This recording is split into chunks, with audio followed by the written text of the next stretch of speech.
Hey guys, welcome to my channel and to another video. If you're new around here, my name is Shanique and I create videos on personal development and personal growth. And if you're not new around here, then you already know how the thing's set. Thanks for coming back and watching another video. It means a lot to me to know that I create value, I create information that you find relevant and something that you want to watch or listen to as you go about your day. It's my absolute pleasure to share. All right, so if you know the typical content that's on my video, that's on my channel, it's mostly around like mental development, mental personal growth, like stuff to do with mindset, stuff to do, but from time to time I do talk about like health stuff.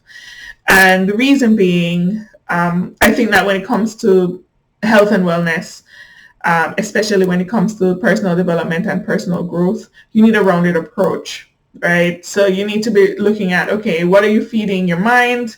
What are your habits? What are the things that you're telling yourself, and how to continue to challenge yourself to grow mentally.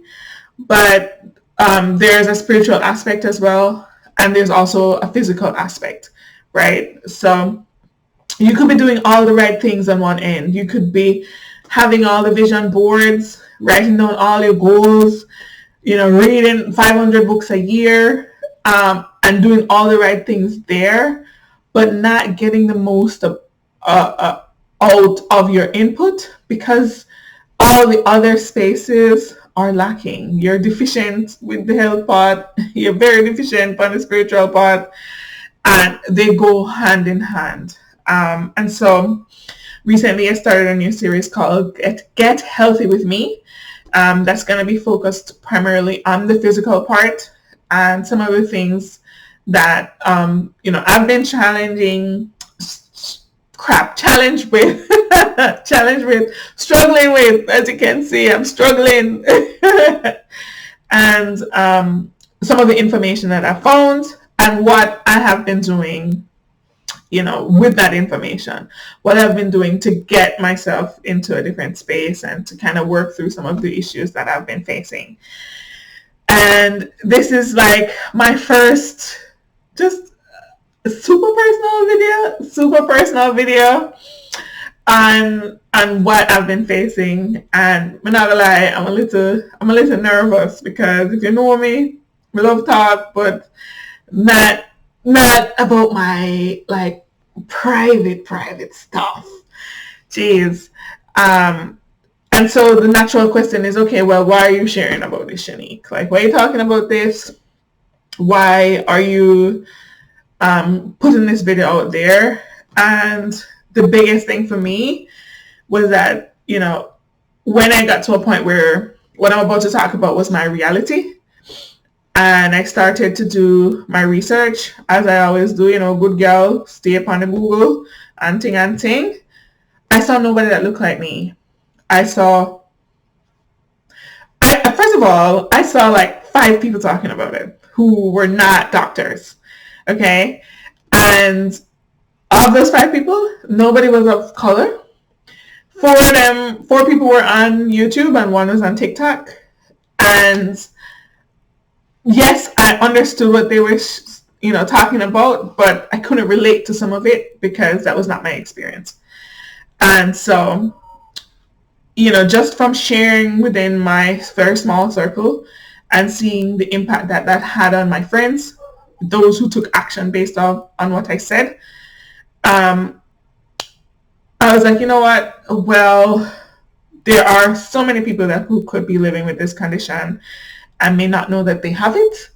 And because, the information that's populating out there is not done by someone who they naturally can, be drawn to, then quite frankly, you think that, oh, that's not something that I have to worry about. We have to worry about so many things already. We don't need more things. So if it's one less thing, then I'm not going to pay attention to it when this is actually something that's very serious. I do believe that there are lots of people walking around with this condition that don't know that they have it and could be, not having the best life experience. And so I wanted to talk about it. I wanted to share my experience, and let's see if I can help somebody, or at least help them to take the first step, which is to get an assessment done. All right, so before we get into the meat of the matter, we gotta do a disclaimer. I'm not a doctor. I'm not in the medical profession. I'm not a nurse. Yeah, that ain't me. I am just simply sharing my experience, sharing the knowledge that I've gathered, and I hope that that acts as a starting point for you to probe, to speak with your health professional, your primary care provider, to do your own research if you can resonate with anything that I'm sharing, and then take it from there, right? So that's my intention. My intention is to prompt that reaction, prompt a response, prompt that action on your part, so that you feel inclined, if you can relate to any of the things that I'm talking about, and get some help through your medical professional, and just through any lifestyle changes that you may need to do. All right, so what am I talking about? So, over the last 2 years, I have been battling hypothyroidism, and so I've been diagnosed officially, and have been, battling might be a strong word, but it depends on just how you approach, things of this nature. But I've been diagnosed with hypothyroidism and have been dealing with that, to different degrees for the last 2 years. What is hypothyroidism? That's a great question, and I'm going to hop over to Mayo Clinic because, like I said, I'm not a doctor, but I'll try my best to explain what's happening and how I'm feeling. So we all have a thyroid gland. It's like a little butterfly gland that's at the base of your neck. And when, operating optimally or normally, it helps with creating and producing hormones that are crucial to both mental and physical development.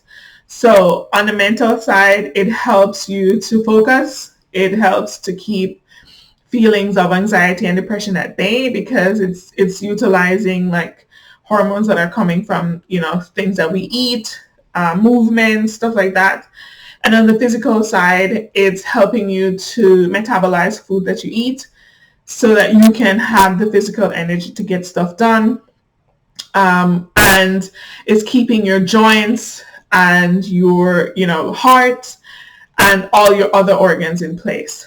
It's a very small gland, but it's extremely important in terms of overall health and wellness and your own development, right? So, and of course, I'll try to link in the description box below the link to Mayo Clinic so that you can just hop on over there and see what it is for your own, on your own. But that's what the thyroid gland is, and that's what it does. Hypothyroidism, you have two main types of diseases that can come from the thyroid gland. Two main types. You have hypothyroidism, which is what I have, which is when your thyroid gland is underactive, so it's not creating those hormones. It's not sending that out throughout the body. It has either slowed down the production of those hormones or stopped altogether.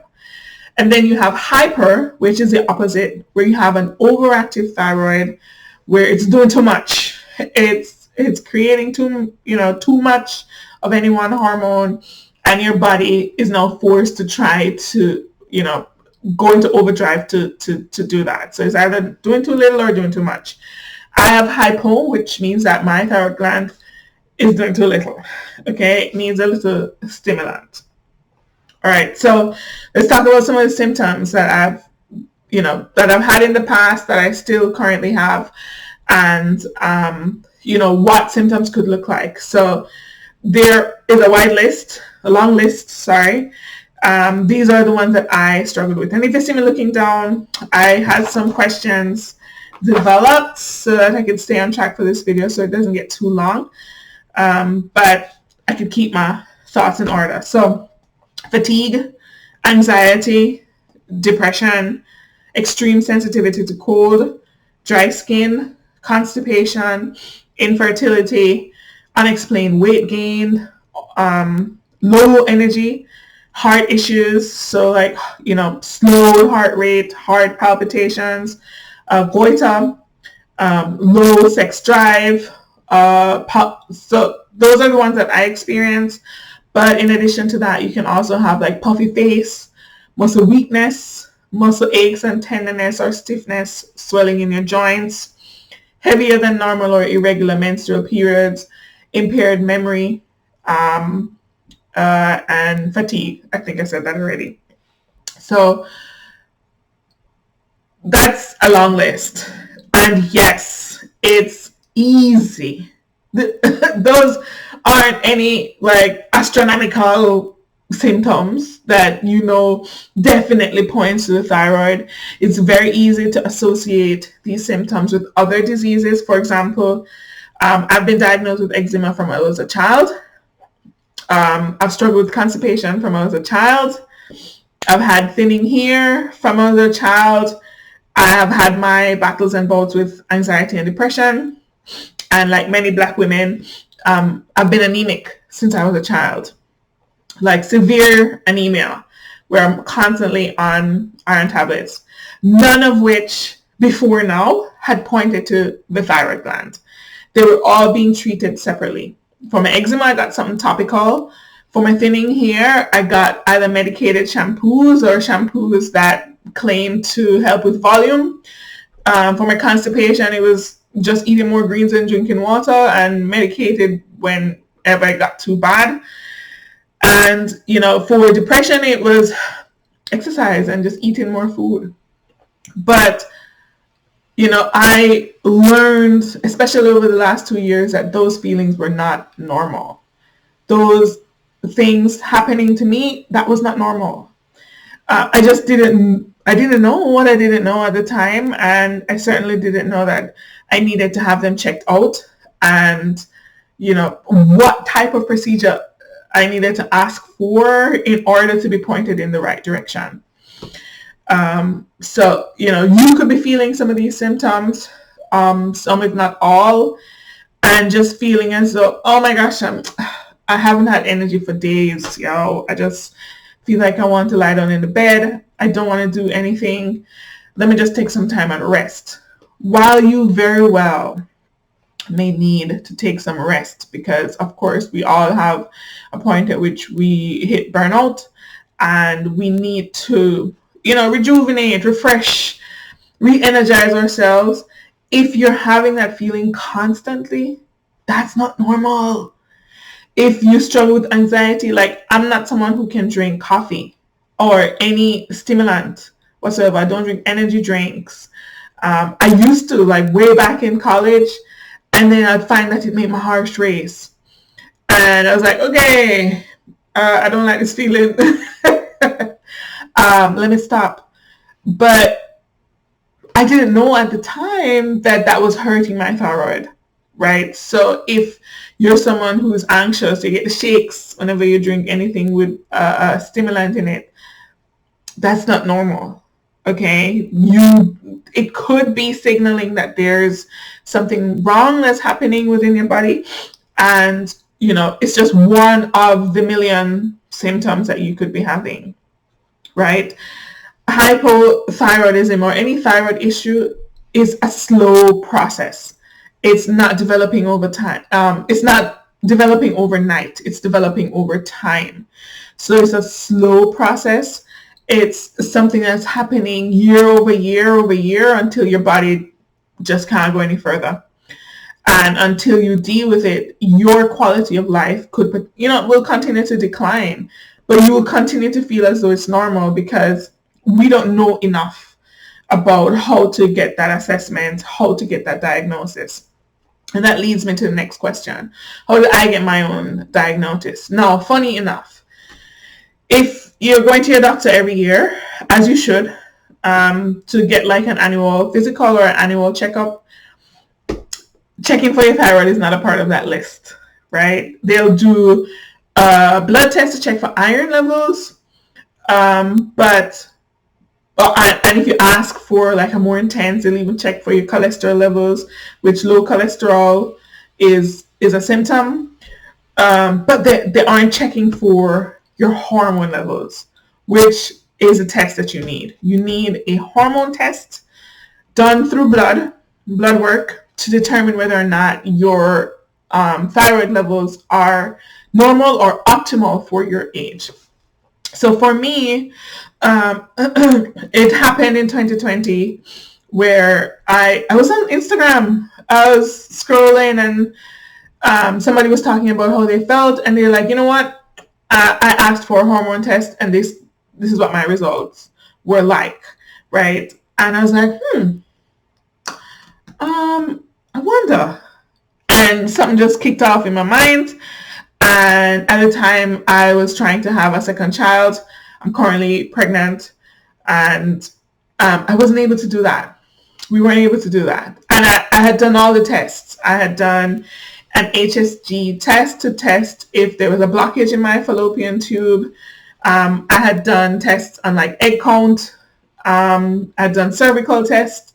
I have a child before, I have another child currently, geez, who, which is proof that, okay, I can have kids, but infertility can also be developed over time. So, and it's also a symptom of hypothyroidism. So it wasn't until I went to my doctor and I spoke with them and I was like, I would like to do a hormone test. And of course they'll ask why. And I talked about, okay, this is how I've been feeling. Fatigued, severe brain fog, like can't remember anything, don't have the energy to push through my work day. Just an overall feeling of being unwell. And I got some blood work, and lo and behold, it came back. My thyroid levels were really, really low. Really, really low. And not normal, right? Was it low or was it high? See all them things? I think it was high. It was high. It was high. It was high. It was really, really high. So, they'll show you on a chart for your age, if you're of childbearing age, what thyroid levels you need to have to get pregnant, to have a healthy child, and what's optimal for your age, just to be able to function normally. And I was out of that range. I was too high. So that's how I found out.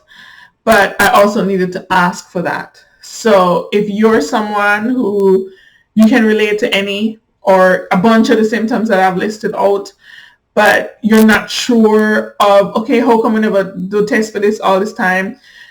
Ask. You're going to ask for a hormone test. Like, I don't know about you, but as someone growing up in the Caribbean, like, we know about diabetes, or as we like to call it in Jamaica, sugar, from a young age, because grandma had sugar, uncle had sugar. It's a part of the family history. We also know about hypertension or high blood pressure from an early age, because these diseases are also part of our family history. But because not enough people know about hypothyroidism, we don't talk about it because we don't know. Like, I have so many family members who, after they've given birth to their first child, go through so much mental stress and so much like body change that the weight gain is astronomical after childbirth. Like, they go from 120 pounds to 500 pounds. I'm not even trying to exaggerate. I'm not joking.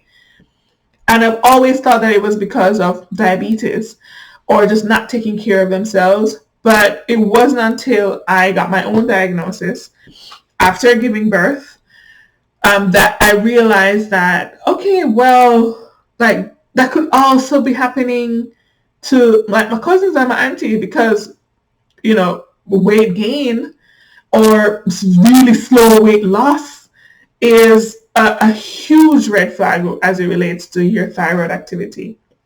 And I've always been very physical. If I can find a picture and pop it up in this video, can't promise anything. I've always been on the slimmer side, and now I'm more on the chunky side, and it is what it is. And it's not because of lack of physical exercise or physical movement. It's because my metabolism, or our metabolism, is controlled by the thyroid gland, and mine is moving at a slower pace. It's not moving how it needs to be. It's not moving optimally. So ask your doctor for that hormone test. If you can resonate with symptoms that I've listed, because that is how you'll know. That is how you'll know if you need to start working towards some treatment to get your thyroid gland operating normally, because it depreciates and declines over time. You can catch it more sooner than I did, where your body is producing less, but it's not producing none at all. No hormone, no TSH hormone at all. Boy. All right, so let's talk about treatment. What does treatment look like? So for people with hypothyroidism, you often hear them talk about the medication levothyroxine. That's what's typically used to treat hypothyroidism. Of course, you have generic versions such as Synthroid or so many other forms of medication, but they're basically the same thing. It's a thyroid replacement drug. So you take it. It's really slow to incorporate into the bloodstream and the body. So it takes probably about a month and a half before, when you're initially taking it, before you start to see or feel any difference. And I usually take it early morning on an empty stomach, at least an hour before I eat something, because it needs some time to jumpstart the body. So that's what my treatment looks like in terms of the drug. Is one drug. However, your dosage can vary. So the doctor will usually start you out on a smaller dosage. I started out at 25 micrograms and watch how your body responds to that, and what some of the changes are. And every month since I was diagnosed in 2020, I get some blood work done. Okay, every month you get the blood drawn, because you really want to check those levels, because it's your blood work that will determine whether or not you're good right now at your current dosage, or you need a higher dosage, or the dosage that you're on is too high, you need to come down. It is very much a trial and error type of situation, where you're finding the perfect dosage for you. It's not a one size fits all. It's a customized dosage approach, because 50 micrograms can work for one person, but I need 75, right? Right now, because I'm pregnant, and how important the thyroid hormone is, or the thyroid gland is in terms of a healthy baby and baby's growth and things like that. I'm on a higher dosage. I'm on 88 micrograms, and that's after still being monitored throughout pregnancy. And like I said, every month I get blood work done, so my doses can change after each OBGYN visit. And yes, don't worry, I will do a separate video talk about hypothyroidism and pregnancy, and some of the specific things that your doctor will talk to you about, or if they haven't, you need to ask them about, as it relates to baby's growth and development, your lifestyle, what you can expect, what you can anticipate. There's not much of a change, but there are things to be mindful of, and you do, especially if, like me, you're on the chunkier side, you're a little bit heavier, there are some other diseases that you'll be prone to, like gestational diabetes or preeclampsia, that they want to, start talking to you about from earlier so you can try to prevent some of those. So I'll do a separate video just talking about that, because that in and of itself, very serious conversation. But if you're just trying to get basic information about hypothyroidism, I want to share that here as well. All right. Is it reversible? So this is going to be a controversial question, just depending on where you stand as it relates to the field of medicine. If you ask any doctor, they'll tell you no. They'll tell you straight up no. So I was diagnosed at the age of 30, and just based on the conversations I've had, the train of thought is I'll be taking medications for the rest of my life. Yeah, let that sink in. Yeah, so it's one pill, but missing a day does make a difference. Missing a week, even worse, right? I remember initially I didn't take it seriously, and I missed a couple months, and I started to develop heart palpitations. If you're like me, you don't really like to take medication, but I learned really quickly that once you start treatment, you can't just stop, right? Because your body will go back into a worse state than it was before. And I ended up with severe heart palpitations, severe heart rate issues, so much so that I ended up in the ER. And at that point was when it really hit me that although this is not diabetes, and although this is not hypertension, which were diseases I was prepared for my entire life, diseases I, tried very much to prevent my entire life, and so far have been able to, this one came straight out of left field, but it was just as important to my quality of life, and I definitely needed to pay attention to it. But if you're like me and you're interested in the holistic side of medicine, and if you've checked out some of my videos before, especially videos with Dr. Campbell, and when we talk about certain medical stuff, you know that there is an opportunity to heal every disease. It doesn't happen overnight. It does take time, but it is possible through lifestyle changes and things that you're doing to supplement your diet. So I believe that it is. And you can do mental work and not apply the same principle to your health, not apply the same principle to your spiritual life in terms of how important your belief is in all of this. So that's a personal journey. I can't choose that for anybody. I really can't, say that out there. You have to want that for yourself, and then do whatever you need to get to that point. The person on TikTok who has been sharing about their journey, they were able to reverse it. And so, I know that it's possible.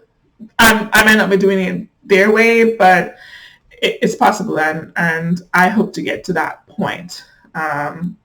You deserve an awesome quality of life. Like, you deserve to have all the energy. You deserve to be able to not be walking around with brain fog or feeling anxious all the time, or, challenged with depression. Not be able to just experience life for what it is.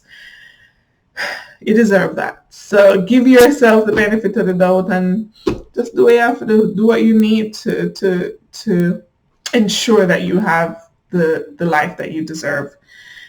Have I changed my lifestyle? So I have.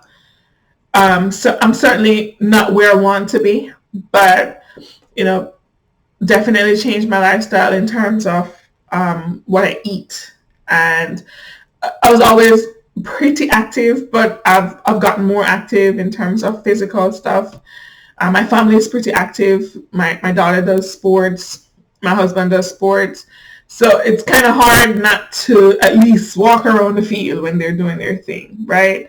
It's the little things. You certainly are not going from 0 to 100. You're pacing yourself, but the intention is like more activity. The more activity that you're doing, the more you'll benefit. It certainly cannot hurt you, because you are pushing the body to recognize that there's change. Let's start stimulating the body differently. Let's start creating these hormones. That's a message that you want to send. All right.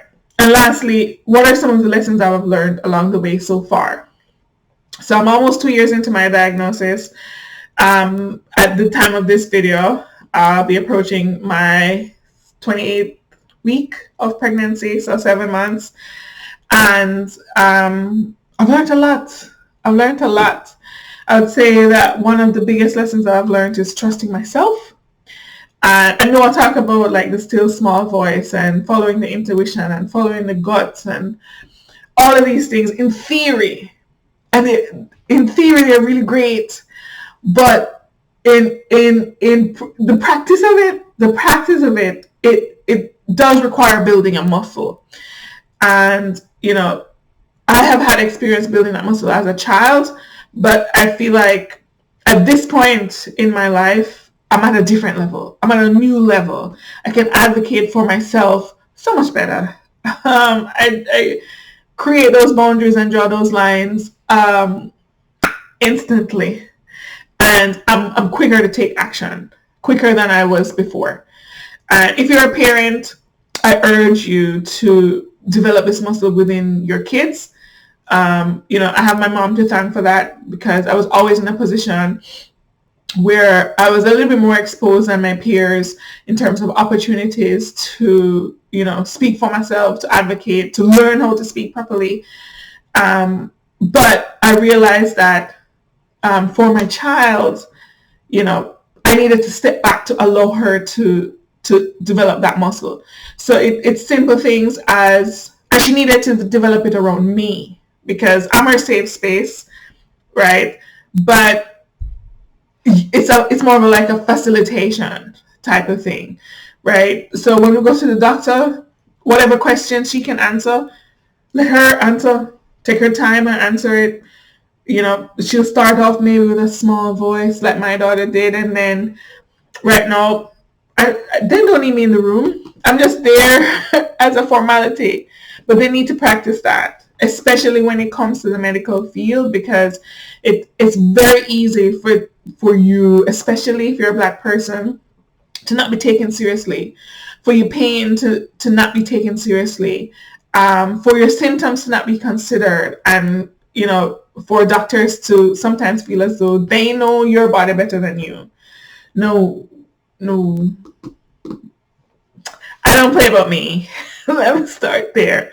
So, that goes into my second lesson. Find a provider who will listen to you. I've had providers where I've expressed myself and how I feel, and they tell me that it's not that bad. It can't be that bad. And I'm like, oh, okay. After I leave this appointment, we're scheduling for a change in provider, because there's no way I'm paying my money for you to tell me that I don't feel that bad when I'm telling you how I feel. No, you got to find a provider who will listen to you, and you work with that provider, and don't stop until you do. And if you're in a space where you're uncomfortable or your provider isn't taking what you're saying seriously, ask them to document that. If you ask for a test and they decline to give it to you, ask them to document that, because ultimately it's your health, and doctors are there to guide and support you throughout the journey. But when you leave that office, you're on your own. It's your life. You are responsible for the changes that you want to see. So I definitely don't play about providers for myself or my family members, because I'm already paying for this. I'm already investing money and time in this. I need to get back something that makes it worth it for me. Do your own research. That's another key lesson that I learned. Do your own research.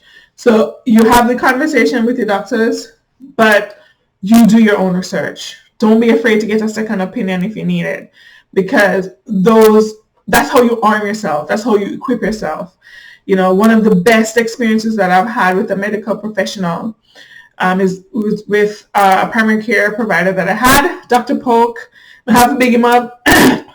He's awesome. He's only stopped being my provider because he moved.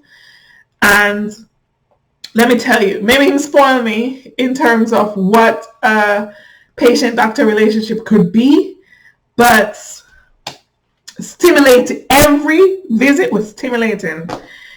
And it wasn't because he was the most knowledgeable. No, he acknowledged his limitations to be like, Shanique, I don't know enough about that. Let me do some research and come back. Ooh, you're talking my language. Because it means that you're invested in what I've got going on. Or when I talk about symptoms, and of course you can go down a rabbit hole on Google, and I'll go to my appointment. His first instance, sometimes he'll laugh and chuckle because, I'll talk. I'll be honest, I'll be like, look, I got caught in a rabbit hole. This is where I'm at. But he'll say, okay, here's why this can't be the diagnosis. Here's why this won't relate to you because of this being in your history. You're helping to equip me because when I leave the doctor's office, I need to be able to make informed decisions. When I leave and I'm creating meals for my family, I need to be able to make informed decisions. And I can't do that if in the appointment it's just checking boxes. We're not actually having a conversation. So find a provider, do your own research, and find someone that you're comfortable with, you can have that conversation with. Trust me, it's night and day in terms of the difference that it will make. And lastly, if you feel like something is not normal with your body, it's not. Go and check it out. Don't sit on it and wait. Health is a scary topic, right? Nobody wants to know that something is wrong with them. But when you don't know, the situation, can worsen over time. Like had I checked out my hormone, had I known to check out my hormones so many years ago, I could have avoided where I'm at right now. But, I didn't know what I didn't know. And I found out and tried to take some action when I did. And right now I'm such a better place. Granted, I'm not where I want to be weight-wise. I'm not where I want to be in terms of just even my diet, but I'm a lot better than where I was 2 years ago. And that counts for a lot. That counts for so much. So I hope that you found value in what I've shared. It's a long video, but if you have hypothyroidism and you need the information, trust me, it's not long enough. There are questions that come with just having this diagnosis and not having enough information out there. So, as I go along this journey and I experience things, I'll try to share as much as possible what that experience is like for me and what, if anything, I've done to change how I've been feeling and stuff like that. And I'll definitely bring you guys along the journey. So thanks again for staying with me on another video. And I hope to see you on a lot more. Have a lot more in store. Okay? All right. See you on the next video. Bye. Bye.